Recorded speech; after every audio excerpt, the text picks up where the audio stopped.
What's up, everyone? Welcome to the Bias Report for the week of May 13th, 2019. I'm your host, Paul, here with you, as always, to bring you the best and worst of the week in the American media. So, if you've been listening to the first couple episodes of the show, you'll know that I've been doing a couple of different segments. The first segment is a weekly rundown where I look at different headlines in the news and, make fun of them, call out their obvious biases.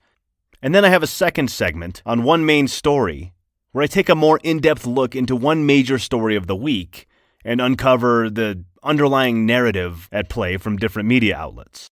So, unfortunately, with life being life and all, I went through a bit of a family emergency this week and wound up spending over half of the week in the hospital. Everything turned out okay in the end. It was definitely a bit of an emotional roller coaster. But a lot of my responsibilities around the house and including this show got put on hold for just a bit. Long story short, I ran out of time in my research for the main story, of which there are several big ones going on right now. And I decided to scrap that segment of the show this week instead of having to rush through it and put out something of a lesser quality than I'd like to. So the show's a little shorter this week than it has been, and hopefully by next week we'll be back into the swing and have a full show ready for you. All right, thanks for sticking with me, guys. Be right back.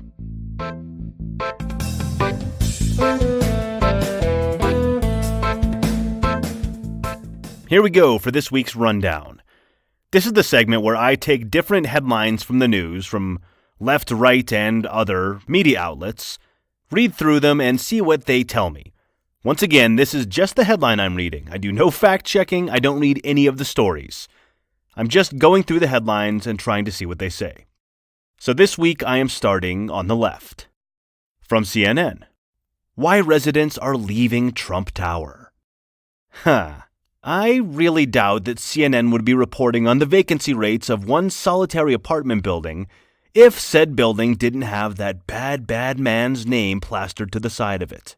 Not sure that needs to be right on your front page. Next, from the Huffington Post.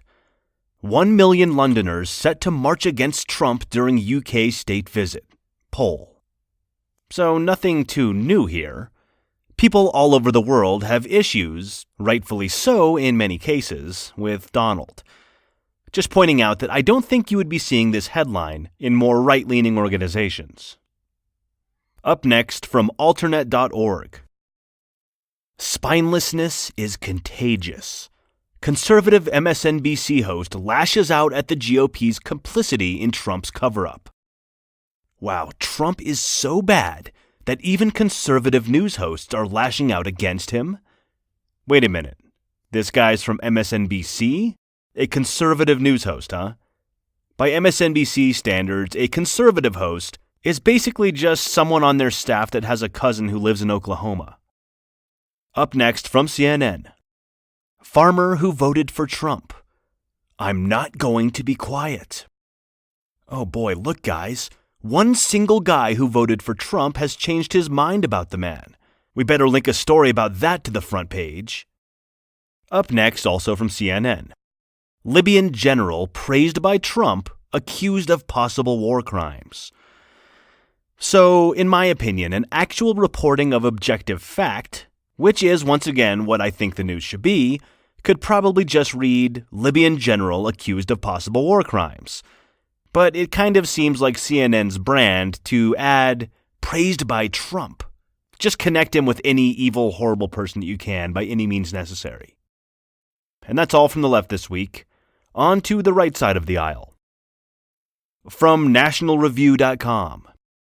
Alabama and Georgia are throwing down the gauntlet against Roe. Good. Let me just dig in my heels right away and type a headline that'll get people really emotional right out of the gate on both sides of the aisle. That's good reporting. Up next, from Fox News. Tammy Bruce. Microsoft's insidious AI scheme to make you woke. Freaking liberals. Using their dang old technology to tell you what to think? 'Cause clearly you can't do that for yourself. That is insidious. Up next, also from Fox News. Voters in Alabama enacted their views into law. That's how democracy is supposed to work. Way to go, Alabama! Democracy is totally supposed to work by defying one of the most famous Supreme Court decisions in history. I guess that defying the highest court in the land is the way democracy works. Didn't know that. Up next from Breitbart. Survey. Only 2 in 15 Americans aware of soaring illegal immigration to U.S. That few people know about these rates? Whoa. I wonder how many people are aware of the homelessness problem in America, or our mental health issues, or the scientific consensus on climate change, or etc., etc., etc. But no, you're right.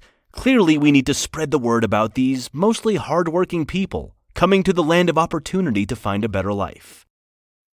Up next from Breitbart. Kelsey Grammer praises Trump for accomplishing what Washington clowns couldn't for the last 50 years. Man, thank God that Frasier thinks that Trump is doing a good job, because I personally was really wondering about his informed position on the matter. Maybe they can get that Jack Russell Terrier, Eddie, I think is his name. Maybe they can get his views on the matter as well. Okay, that's all I've got from the left and right this week. I got a few more stories from the other column. From UPI.com. British cousins set land speed record for tuk-tuk. Okay, if you don't know what a tuk-tuk is, go YouTube it. They're the crazy 3-wheeled motorcycle kind of vehicles that are all over Southeast Asia. Having just returned from a trip to Thailand myself, let me tell you that the thought of these things going any faster than they already do is a truly terrifying thought.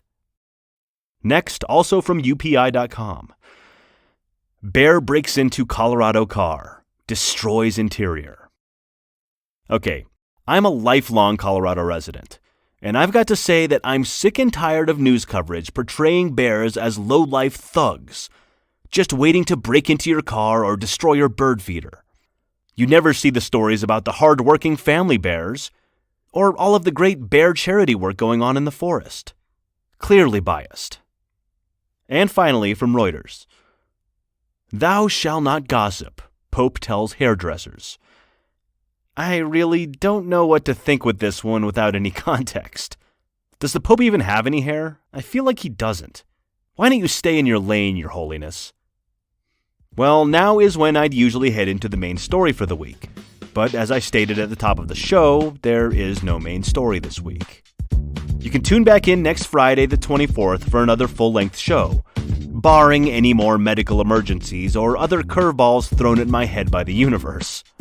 Remember, if you're liking the show, to tell your friends and family to subscribe to The Bias Report, or visit thebiasreport.com.